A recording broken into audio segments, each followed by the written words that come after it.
My Lords, these last 6 years, during which I have served as Bishop of Newcastle and as a member of your Lordship's House, have, in a good way, been the most extraordinary years of my life.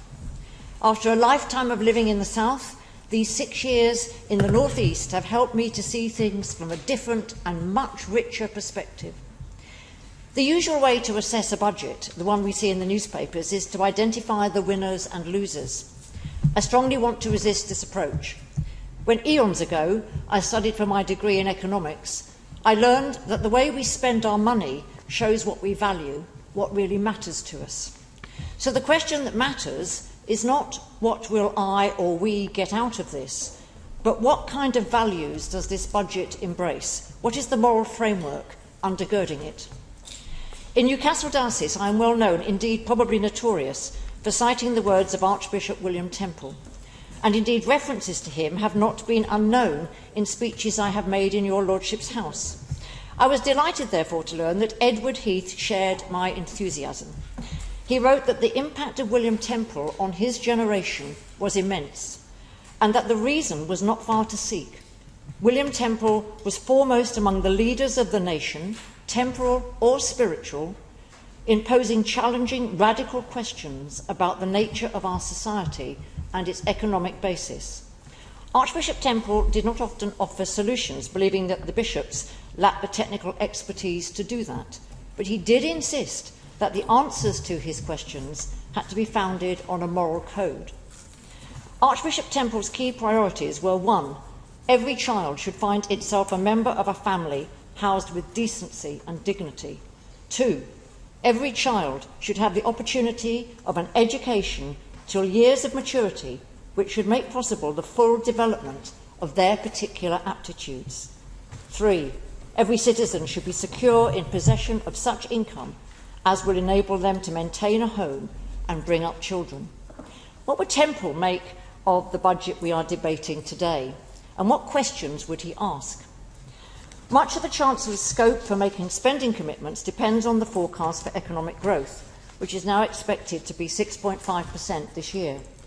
Thinking of Temple's priorities, and as chair of the Norfolk Tyne Combined Authority Inclusive Economy Board, I believe the key question here is who will benefit from this growth. Past experience suggests that the poorest are often left behind.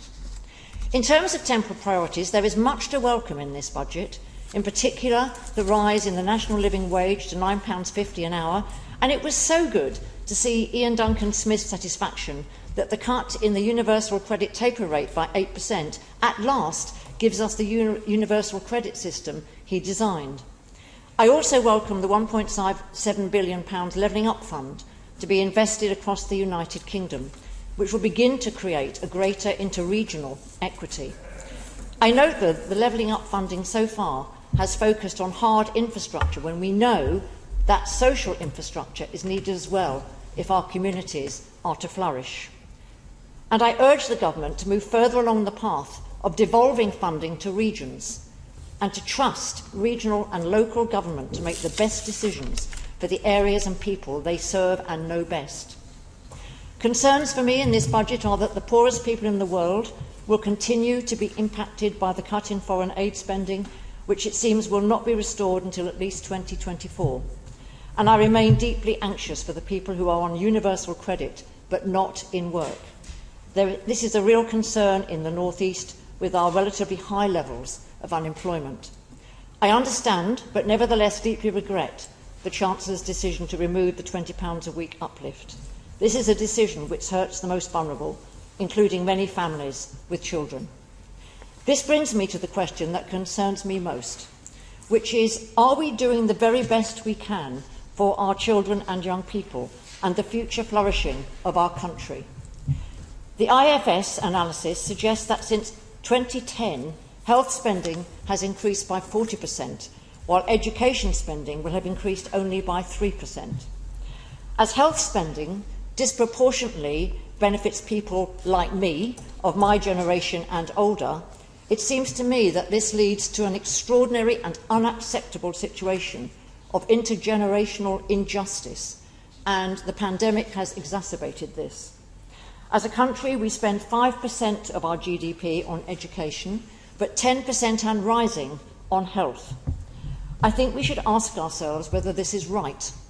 Increasing education spending will mean taking money away from something else.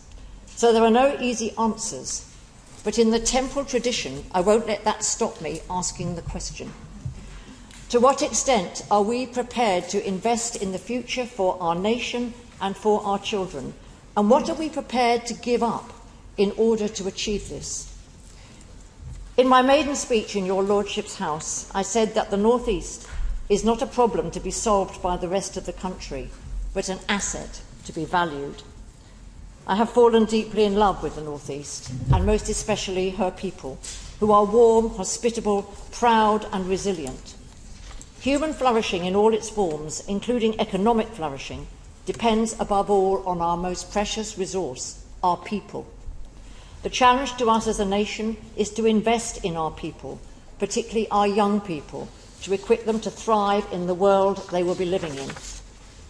I began my maiden speech by speaking of the wonderful kindness and warmth of welcome I received from your Lordships and the staff and all who work in this place. I conclude by saying this early experience has been borne out in every way during my time here. I thank you all from the bottom of my heart and will hold your work deeply in my prayers.